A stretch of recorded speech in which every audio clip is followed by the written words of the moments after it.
Hello மக்களே, என்னடா காலைல வாக்கிங் போகாமல் என்ன பண்ணிருக்காங்க தானே பார்க்குறீங்க? வேறு ஒன்றும் இல்லைங்க, கோல்டு ஃபீவரு எல்லாம் ஒரே டைமில் வந்துருச்சு. உடம்பு அப்படியே அடித்து போட்ட மாதிரி ஆயிடுச்சு. என்ன பண்ணுறது? ஆஃபீஸுக்கு ஃபுட்டு போடாமல் இருக்க முடியாது. அதான் நம்ம நமக்கு ஃபுட்டை போட்டுட்டு அப்படியே ரெஸ்ட் எடுத்துகிட்டு இருந்தேன். ஆஃபீஸ் வேலையும் பார்த்துட்டு தான் இருந்தேன். அப்படியே கொஞ்சம் நேரம் ரெஸ்ட் எடுத்துகிட்டு இருந்தேன். அப்படியே குளிருங்க, இந்த மழை வரையா, இந்த மழையில் இன்னும் குளிர் அதிகமாகிடுச்சு. ஒரு 50 டிகிரி குளிர்ச்சுன்னா 100 டிகிரி குளிர்ற மாதிரி ஆயிடுச்சு. அப்புறம் ஈவினிங்காக ஜிம்முக்கு போகலான்னு சொல்லிட்டு கிளம்பிட்டேன்.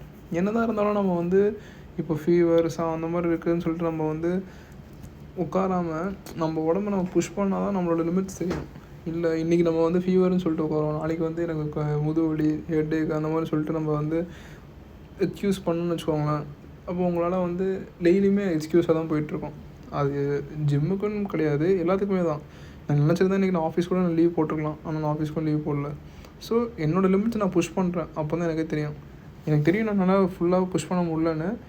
இப்போ நீங்கள் பார்த்தாலே தெரியும், ஆஃப் ரேஞ்ச் தான் போட்டுட்ருக்கேன். ஏன்னா நான் என்னோடய எனர்ஜி என்கிட்ட ஃபுல்லாகவே கிடையாது. ஓரளவுக்கு தான் என்னோடய மாட்ரேட் ரேஞ்சில் தான் இருந்துச்சு. ஸோ பரவாயில்ல, நான் வந்து எதுவுமே போடாமல் இருக்கிறதுக்கு ஓரளவுக்கு நான் புஷ் பண்ணுறேன்ல. So that I'm happy on that part அப்படின்னு சொல்லிட்டு நான் இருக்க வேண்டியதான். அதுதான் வந்து ஒரு ஃபார்வர்ட் அண்ட் வின்னிங் மென்டாலிட்டின்னு நான் நினைக்கிறதே. மற்றபடி வேறு ஒன்றும் இல்லை. கடைசியாக என்ன ஒரு கண்டிஷன் செக், நம்மளோட ஃபேவரட்டான சிம்பிளையும் காமிச்சிட்டு இந்தியாவோட சைன் ஆஃப் பண்ணுற ஃப்ரெண்ட்ஸ்.